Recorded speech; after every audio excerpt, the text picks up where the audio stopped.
कल से social media पर एक पोस्ट काफी तेजी के साथ वायरल हुई और चर्चा का विषय बनी। इस पर डिबेटें भी चली। पोस्टर में प्रधानमंत्री को सांकेतिक रूप से दिखाया गया था। उनके सिर, पैर और हाथ नहीं थे, साथ ही ये लिखा था गायब।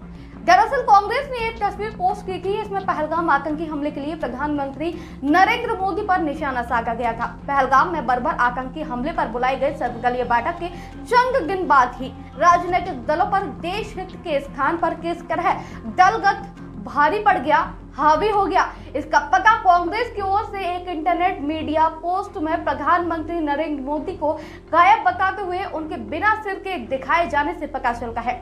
रिपोर्ट्स है कि इस पोस्ट को लेकर पार्टी के भीतर मतभेद सामने आया है। इसके बाद इस पोस्ट को कांग्रेस के आधिकारिक एक्स हैंडल से हटा दिया गया। इस पोस्ट को लेकर भाजपा ने अब आलोचना की है।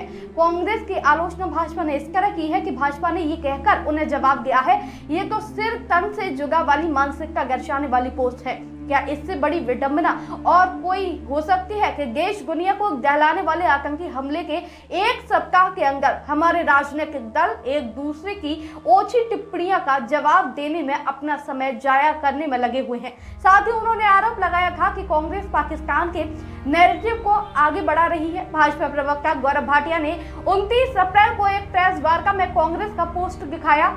इसके अलावा देश के शत्रुओं को और क्या संदेश दे रहे हैं वो? संकट के समय में भारत का राजनीतिक वर्ग एकजुट नहीं है। आखिर वे सुरक्षा बलों और साथ ही आम नागरिकों को क्या संदेश दे रहे हैं? प्रश्न ये भी है कि इस कलह से अंतर्राष्ट्रीय समुदाय को क्या संदेश जा रहा होगा? इंडिया टुडे ने सूत्रों के हवाले से बताया कि कांग्रेस की सोशल मीडिया प्रमुख सुप्रिया श्रीनेत को पार्टी की ओर से इस पोस्ट हटाने के लिए कहा गया। साथ ही ये भी कहा गया कि पार्टी लाइन में अलग किसी कंटेंट को अनुमति न दी जाए। सूत्रों के मुताबिक कांग्रेस के शीर्ष नेतृत्व ने मीडिया विभाग के प्रति कड़ी नाराजगी जताई। उन्होंने चिंता जाहिर की कि इस पोस्ट से पार्टी की नकारात्मक छवि बन सकती है।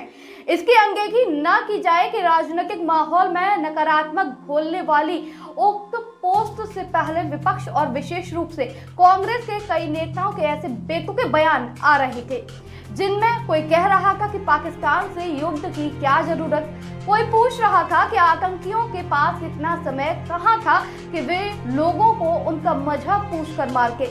यदि ये सब सामान्य और सहज है तो फिर सर्वदलीय बैठक में बनी सहमति किस बात की थी? कांग्रेस की ओर से पहलगाम हमले पर संसद का विशेष सत्र बुलाए जाने की मांग के पहले ही जिस तरह सरकार के खिलाफ मोर्चा खोल दिया गया, उसको देखते हुए संदेह है कि ऐसे कोई आयोजन संभव हो पाएगा, उसमें देश दुनिया को सही संदेश दिया जा सकेगा। मौजूदा राजनीतिक माहौल को देखते हुए यही अंदेशा है कि संसद में तू मैं ही होगी, क्योंकि वहां सांसद कुछ भी बोलने के लिए स्वतंत्र होंगे। वे वहां भी देश हित के बजाय दल हित को पहले प्राथमिकता देते हुए दिखाई देंगे। कोई आश्चर्य नहीं होगा। भारत सरीखे राष्ट्र को कठिन समय में परिपक्व देश की तरह व्यवहार करना आना चाहिए। इसके लिए ये आवश्यक है कि सबसे पहले राजनीतिक दल अपने आचरण से उदाहरण पेश करें। वे नहीं करेंगे तो फिर उनके कार्यकर्ता और समर्थक कैसे करेंगे? इसमें संदेह नहीं कि पहलगाम हमले को लेकर सतर्कता में कमी से जुड़े कई सवाल उठ रहे हैं। इन सवालों को पूछने में हर्ज नहीं, लेकिन उन्हें इस मौके पर जरूरत से ज्यादा तूल देना आवश्यक है या फिर देश की एकता संदेश देना और खतरे का मिलकर मुकाबला करना। दोस्तों, इस मुद्दे पर आप क्या सोचते हैं कमेंट करके बताइएगा। साथ ही अगर आपको हमारी वीडियो अच्छी लगी हो तो हमारे चैनल को लाइक, शेयर और सब्सक्राइब करना ना भूलें। नमस्कार।